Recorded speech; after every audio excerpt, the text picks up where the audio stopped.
Bueno, Gandhi decía, ¿no? Aquello de que la verdad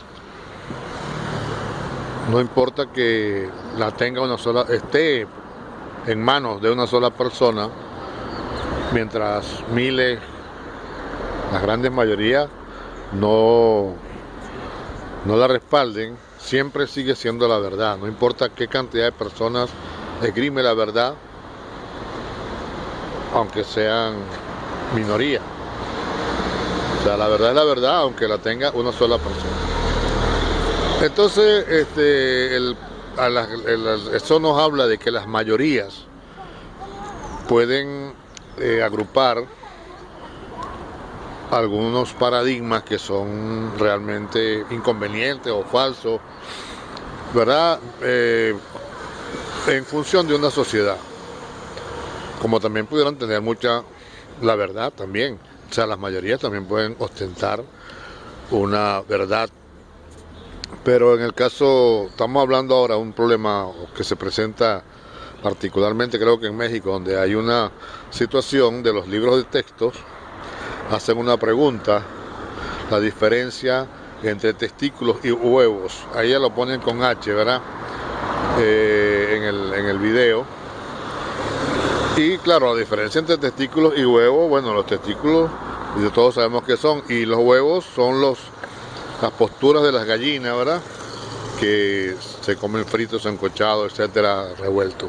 Pero obviamente que no se está tratando con H, pero ellos lo ponen con H. De todas maneras, yo lo que digo es que eso lo están colocando en los libros de texto de los niños en México, por lo menos, y hay mucha gente que está en contra de que se haga ese tipo de preguntas. Yo no sé, habría que tener un contexto más amplio sobre la situación, ver en qué sentido se enfoca esa pregunta, ¿verdad?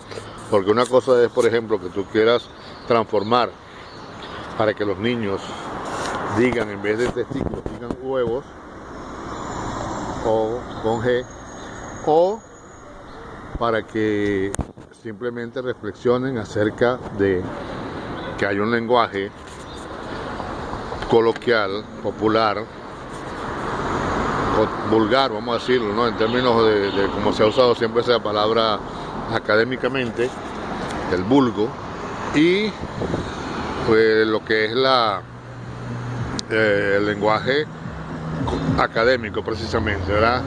Digamos, oficial, técnico. El problema del lenguaje es un problema que se ha visto todo el tiempo, ¿verdad? Es sempiterno, viene desde el principio de la civilización. Fíjense que nosotros tenemos por ejemplo, cuando Bolívar hablaba o escribía sus cartas, es muy diferente a cuando, por ejemplo, el Quijote hizo Don Quijote, Miguel de Cervantes, ¿verdad? Hizo Don Quijote.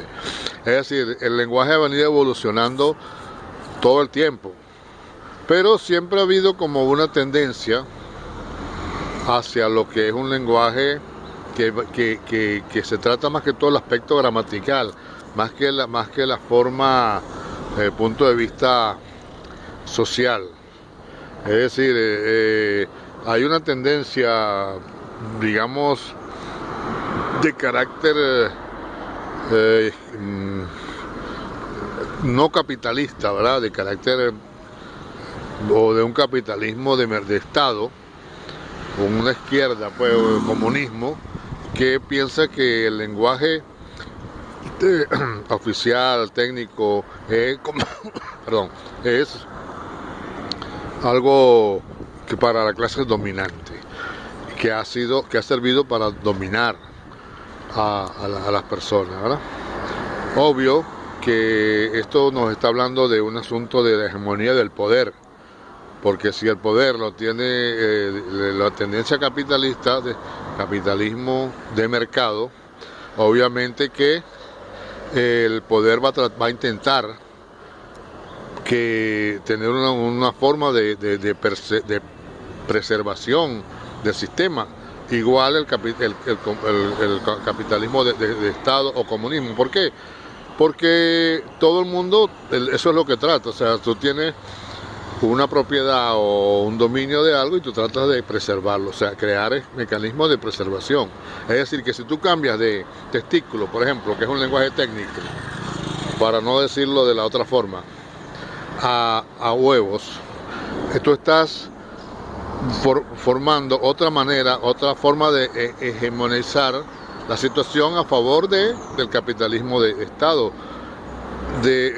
Claro que yo no sé, en México realmente creo que impera una democracia, pero el caso es que esas formas de cambio del lenguaje, lo que buscan más que todo, independientemente ya de izquierda o de derecha, es que perviva una tendencia mayoritaria, ¿no? Es decir, que eso nos da una señal como de que ya la hegemonía del tecnicismo, del academicismo de carácter capitalista burgués no es mayoría, está siendo desplazado por las culturas que son de tendencia, vamos a decir, de izquierda, en términos de la mayoría, de la mayoritariedad, vamos a decirlo. Pero claro, que eso es una cuestión que no es inminente, sino que está dándose, pero puede cambiar. ¿Por qué? Porque se da el caso que todas las áreas de la vida tienen esa marca técnica. O sea, nosotros, los académicos, los técnicos, por ejemplo, una moto, ¿verdad? Una moto, o sea, un tornillo, la palabra tornillo viene siendo un lenguaje técnico. O sea, por ejemplo, diagrama, un plano, qué sé yo, el relente, como dice la canción, ¿verdad? La simetría, tal. Son lenguajes técnicos que corresponden al academicismo.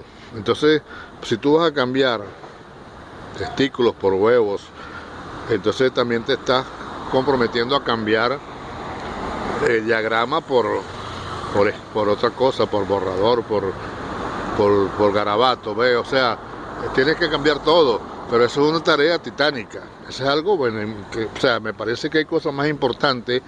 Yo creo que los cambios, pues, en otras palabras, que son de carácter del lenguaje, se tienen que ir dando de forma natural y no impuestos, pero de alguna manera siempre la academia se adapta a las transformaciones. O sea, nunca se ha quedado nada estancado, incluso en términos de la Real Academia de la Lengua y todo, pero no ha sido tan dinámico. El problema es cuando ya, o el caso se da, porque hay una confrontación. Cuando entonces se crea una Real Academia paralela o cosas de ese tipo, ya está una cosa contra otra de forma confrontativa, no como se ha dado de manera que hay una Real Academia, pues, que ha estudiado las situaciones y va transformando.